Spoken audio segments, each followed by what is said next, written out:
فرماتے جب مدینے میں کوئی مہمان آتا تو کہتے ابو طلحہ کے گھر بھیجا کرو، کیونکہ حضرت ابو طلحہ مہمانوں کی ایسی ضیافت کرتے تھے، اللہ اکبر۔ حضور اکرم صلی اللہ تعالیٰ علیہ وسلم کے گھر ایک مہمان آئے، حضور نے فرمایا ابو طلحہ لے جاؤ، لے کر کے آئے، گھر آئے تو پتہ چلا بیوی نے کہا کھانا کچھ بھی نہیں ہے، ایک ہی آدمی کھا سکتا ہے، بچے بھی ہیں، آپ بھی ہیں، میں بھی ہوں، اور ایک مہمان کو آپ لے کر کے آئیں۔ حضرات اہل سنت، السلام علیکم ورحمۃ اللہ وبرکاتہ۔ میں ہوں آپ کا میزبان اسرار قادری اور آپ دیکھ رہے ہیں اسرار قادری نیٹ ورک کے پلیٹ فارم سے۔ ناظرین کرام، آج کا موضوع ہے وہ صحابی رسول حضرت ابو طلحہ کے بارے میں ہے۔ جب حضور پاک صلی اللہ علیہ وسلم کے ہاں جب مہمان آتے تھے تو وہ اکثر حضرت ابو طلحہ کے یہاں وہ بھیجتے تھے۔ ناظرین کرام، یقیناً اس بیان کو سننے کے بعد آپ کا ایمان تازہ ہو جائے گا۔ حضرت ابو طلحہ کس طرح اپنے مہمان کو آنے والے کو مہمان نوازی کرتے تھے، یقیناً سن کر کے آپ کا ایمان تازہ ہو جائے گا۔ آپ حضرات اس بیان کو دل تھام کر ایک بار ضرور سنیں۔ تو چلیے اس بیان کو شروع کرتے ہیں، آپ حضرات بیان سماعت فرمائیں۔ ایک صحابی حضرت ابو طلحہ انصاری رضی اللہ تعالیٰ، یہ وہ صحابی ہیں مدینہ طیبہ میں حضور اکرم صلی اللہ تعالیٰ علیہ وسلم ان کی بڑی تعریف فرماتے تھے۔ جنگ حنین میں جہاں بڑے بڑے مجاہدین کے پاؤں اکھڑ گئے تھے، جنگ حنین ایک سخت جنگ ہے جس میں مسلمانوں پر بہت سخت مسئلہ آ گیا تھا، پاؤں پیچھے ہٹانے کا معاملہ تک آ گیا تھا۔ اس وقت بھی حضرت ابو طلحہ رضی اللہ تعالیٰ عنہ ڈٹے رہے اور تنہا اپنے ایک ہاتھ سے 20 کافروں کو انہوں نے مارا تھا، 20 لوگوں کو مارا تھا۔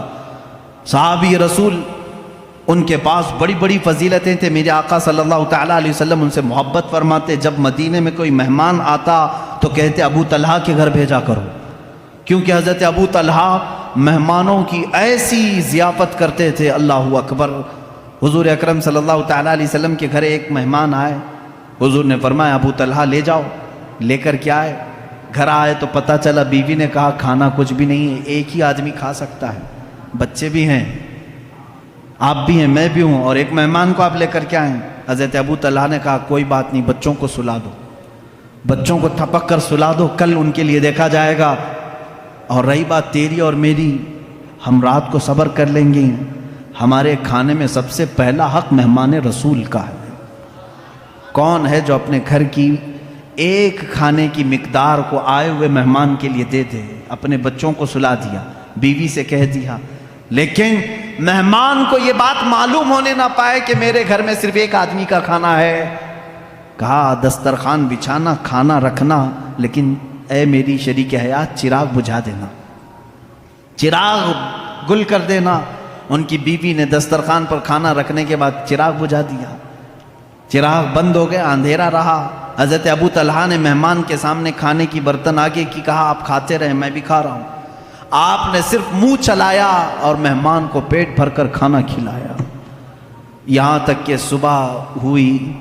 جب رات مہمان نے ابو طلحہ کے گھر گزاری، صبح ہوئی، رسول کریم صلی اللہ تعالیٰ علیہ وسلم کے پاس آپ آئے، میرے آقا صلی اللہ تعالیٰ علیہ وسلم نے مسکرایا اور ان کا استقبال کیا۔ ابھی کچھ بات ہوئی نہیں، حضور اکرم صلی اللہ علیہ وسلم نے فرمایا ابو طلحہ جبرائیل آئے تھے کل رات تمہارے گھر، جو ہوا مجھے بتا کر گئے کہ اللہ تبارک و تعالیٰ نے تمہارے لیے جنتی دسترخوان بچھایا ہے، جو اپنے حبیب کے مہمان کو اپنے گھر میں ذرا وقت کے لیے شرمندہ ہونے نہیں دیتا، مولا اس ابو طلحہ کو کبھی زندگی میں شرمندہ نہیں کرے گا۔ یہ میرے آقا کی دعا تھی۔ اس ابو طلحہ رضی اللہ تعالیٰ عنہ کی بات میں کروں، مدینہ طیبہ کے قریب میں ان کا ایک باغیچہ تھا۔ یہ ایک دو صحابہ نہیں جو باغیچے رکھتے تھے، بڑے بڑے رئیس صحابہ بھی ہیں، اس میں سے حضرت ابو طلحہ انصاری رضی اللہ تعالیٰ۔ ان کے باغیچے کی خصوصیت یہ تھی کہ انہوں نے الگ الگ قسم کے درخت لگائے تھے، ورنہ مدینے میں سب کھجور کے درختوں والے باغیچے، ان کے باغیچے میں رنگ برنگے پھول بھی ہوتے تھے۔ ایک دن نماز پڑھ رہے تھے اپنے باغیچے میں، ایک پرندہ آیا اور بیٹھا، بڑا باغیچہ تھا اور ان کے باغیچے کو لوگ دیکھنے کے لیے آتے تھے، ابو طلحہ رضی اللہ تعالیٰ عنہ کے۔ ایک پرندہ آیا نماز پڑھنے کے وقت اور وہ بڑا خوبصورت پرندہ تھا، اس کی آواز بھی میٹھی تھی۔ وہ ایک ڈالی سے دوسری ڈالی، دوسری ڈالی سے تیسری ڈالی، اس طرح سے اچھل کود کر رہا تھا۔ آپ کو وہ بڑا اچھا لگا، آپ نماز کی حالت میں ہی اس کی طرف متوجہ ہو گئے۔ ہوتا ہے تھوڑی سی آواز آئے سب کی گردن پھر جاتی ہے، انسانی فطرت کا تقاضا ہے۔ حضرت ابو طلحہ رضی اللہ تعالیٰ عنہ اس پرندے کی آواز کی طرف متوجہ ہو گئے، یہاں تک کہ ظہر کی نماز تھی غالباً، اس کی آواز میں ایسا متوجہ ہو گئے کہ بھول گئے کتنی رکعت ہوئی تھی، 2 پڑھے تھے کہ 3 پڑھے تھے۔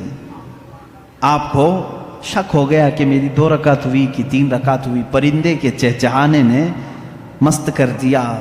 پھر آپ نے سلام پھیرا، اپنی نماز پھر دوبارہ مکمل کر لی۔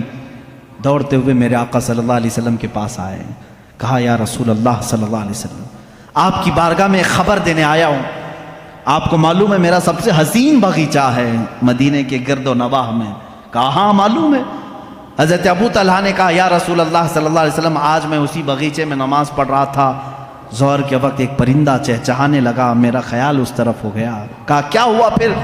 کہا اس کی طرف اتنا متوجہ ہو گیا کہ میں نماز میں اپنی رکعت بھول گیا، لیکن یا رسول اللہ صلی اللہ علیہ وسلم بعد میں نے اپنی نماز کو درست کر لیا، لیکن آپ کی بارگاہ میں آج اس لیے آیا ہوں آپ گواہ ہو جائیں اس پورے باغیچے کو میں نے صدقہ کر۔ یقیناً اس بیان کو سننے کے بعد آپ کو یہ دل باغ باغ ہو گیا ہوگا کہ حضرت صحابی رسول ابو طلحہ کس طرح مہمان کو نوازی کرتے تھے اور وہ کس طرح اللہ کی عبادت میں اپنے دل و جان سے لگ جاتے تھے۔